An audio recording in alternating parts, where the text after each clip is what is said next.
किसान साथियों राम राम। आशा और उम्मीद करता हूँ आप सब ठीक ठाक होंगे। साथियों, आप आज जिक्र करने जा रहे हैं नरमा के भाव का।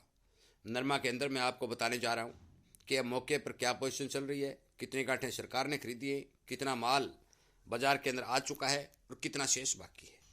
इसलिए मेरे इस वीडियो को ध्यान से सुने, पूरा सुने और हर किसान तक पहुँचाने की कोशिश करें, ताकि उस किसान को भी इस तरह के आंकड़े मिलते रहें और वो भी सावधान और सचेत होता रहे। यदि आपको इस तरह की जानकारी पाने की इच्छा है तो आप इस चैनल के साथ सब्सक्राइब करके सामने वाली घंटी का बटन दबाकर जुड़ सकते हैं, ताकि आपको तुरंत वीडियो उपलब्ध हो सके। साथियों, नरमा के बारे में मैं हर सप्ताह इतवार को एक वीडियो अपलोड करता हूं और जो पूरा सप्ताह की रिपोर्ट होती है वो आप तक पहुंचाने की भरपूर कोशिश करता हूं। साथियों, जब तक आप सावधान रहेंगे, आपके पास प्रत्येक आंकड़े मौजूद रहेंगे, तो आप मार में कम आएंगे। इसीलिए मैं आंकड़े आपको देने जा रहा हूं।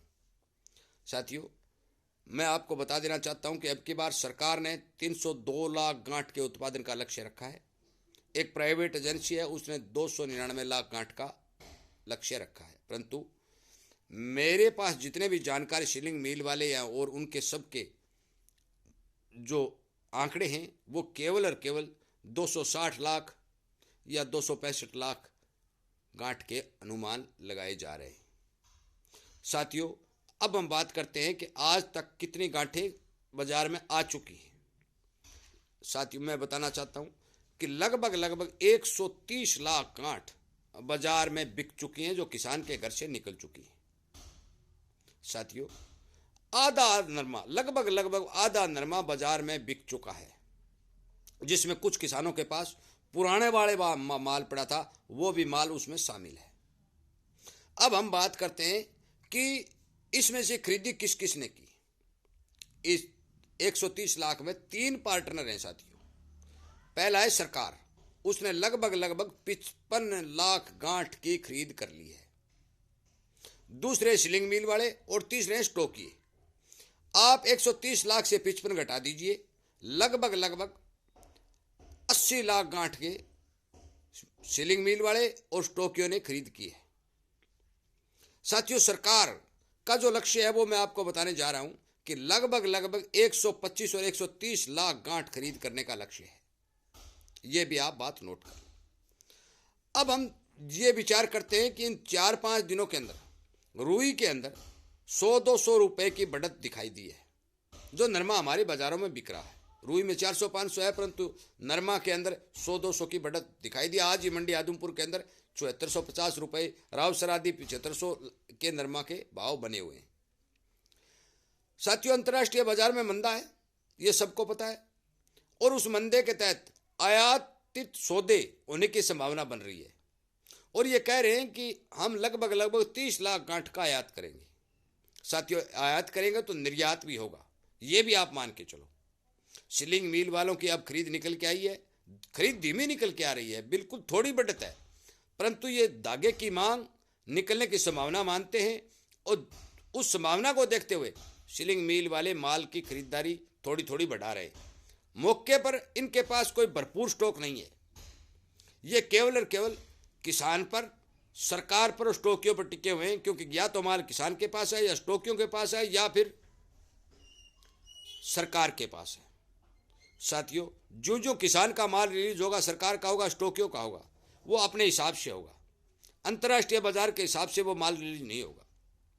मैं आपको ये बात पहले भी बता चुका हूं कि नरमा की भारत के अंदर अब की बार कमी दिखाई दे रही है, क्योंकि ये प्रोडक्शन कुछ भी बताए, परंतु खपत 325 लाख गांठ है और 325 लाख गांठ का उत्पादन भारत के अंदर नहीं है। यदि ये खुद ये मान रहे हैं 302 लाख गांठ का 30 लाख गांठ आयात करनी पड़ेंगी, तो यदि 260 लाख है गांठ या उत्पादन होता है तो फिर 60 लाख गांठ आयात करनी पड़ेंगी। इतनी बड़ी भारी मात्रा में आयात नहीं किया जा सकता, ये बात आप पक्की मान लो। अब दूसरी बात करते हैं निर्यात की। साथियों, निर्यात मौके पर प्रभावित है, क्योंकि चीन के अंदर एक दहशत फैल रही है, वहां से बड़ी डिमांड नहीं निकल के आ रही है। बांग्लादेश का आपको पता है कि वहां की अर्थव्यवस्था सही नहीं है। वियतनाम एक ऐसा देश है जहां पर ठीक ठाक से निर्यात हिसाब से जा रहा है, और उस वियतनाम को, बांग्लादेश को, चीन को भी ब्राजील जैसे देश सस्ता भाव में नरमा उपलब्ध कराने के लिए तैयार हैं। यह बात मैं पहले कह भी चुका हूं कि 20 जनवरी को ट्रंप साहब जब लेंगे शपथ, उसके बाद नरमा का सुनहरी तय हो जाएगा। क्योंकि यदि ट्रंप अपने देश का माल चीन को लगातार भरपूर मात्रा में सप्लाई करते रहे तो चीन उनसे सप्लाई लेगा, यूएस में मार्केट के अंदर कमी आएगी, कमी में यूएस मार्केट के भाव बढ़ेंगे तो हमारे देश के अंदर रुई आयात नहीं की जाएगी, क्योंकि तेजी के अंदर कोई भी आयात नहीं करता। मंदी के कारण, मंदी जब होती है तब बाहर से रुई मंगवाते हैं, बहुत ही मजबूरी होती है तब जाकर बाहर से तेज रुई खरीदनी पड़ती है, क्योंकि जब देश में माल नहीं होता है तब बाहर से तेज भाव में खरीदा जाता है। परंतु देश के अंदर माल होने पर बाहर से तेजी यदि रुई में होगी तो आयात नहीं होगी, निर्यात की संभावना बढ़ेगी। साथियों, मेरा वीडियो बनाने का मकसद एक है कि आपको सारे के सारे आंकड़े जो सप्ताह भर में निकल के आते हैं वो मैं आपके सामने प्रस्तुत कर दूं। और इस सप्ताह के जो मैं बताने जा रहा हूं कि इस सप्ताह में 2,04,000 गांठ तक की आवक मंडियों में हुई है। शुक्रवार को हम बात करें, शनिवार के आंकड़े मेरे पास नहीं है, शुक्रवार की हम बात करें तो 1,40,000 गांठ की आमदनी शुक्रवार को थी। साथियों, मैं आपको बता देना चाहता हूं कि नरमा बेचें या रोकें, क्योंकि बहुत से किसान भाइयों के फोन आ रहे हैं कि बेच दें या रोक दें। भाई, अनुमान जो है वो मैं वीडियो के माध्यम से आप तक पहुंचा रहा हूं, हर बात आपको समझा भी रहा हूं। अब आप अपनी बुद्धि और विवेक से काम करें। मेरा काम है आपको एक एक आंकड़ा देना, भी ये पोजीशन यहाँ चल रही है, इतना माल बिक गया, इतना माल आ गया। ये मैंने ये बता दिया कि सरकार ने 55 लाख गांठ खरीदी और 125 लाख गांठ खरीदने करने का लक्ष्य है, और उत्पादन का लगभग आधा माल बाजार में आ चुका है। ये भी मैं आपको बता देना चाहता हूँ, आधा माल किसानों के पास है, वो धीरे धीरे बाहर निकल जाएगा। 2-3 दिन से माल की कमी को देखते हुए सिलिंग मिल वालों की खरीद को देखते हुए नरमा 100-200 रुपए की बढ़त में है। आगे आप इस वीडियो को देखकर विचार करें, बेचें या रखें।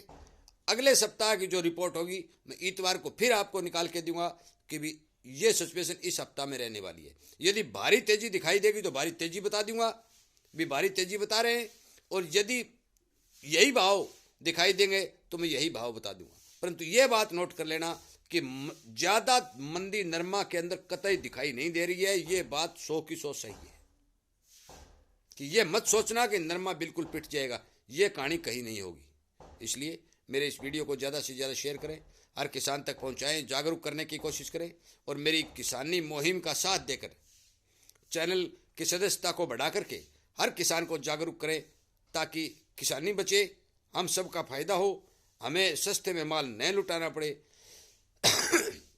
और हर किसान तक इस तरह की रिपोर्ट पहुंचती रहे, उसे मिलती रहे। वीडियो सुनने के लिए, लाइक और शेयर करने के लिए, जो आप किसानी हित में काम कर रहे हैं उसका धन्यवाद करते हुए मैं वीडियो को विराम देता हूं। जय हिंद।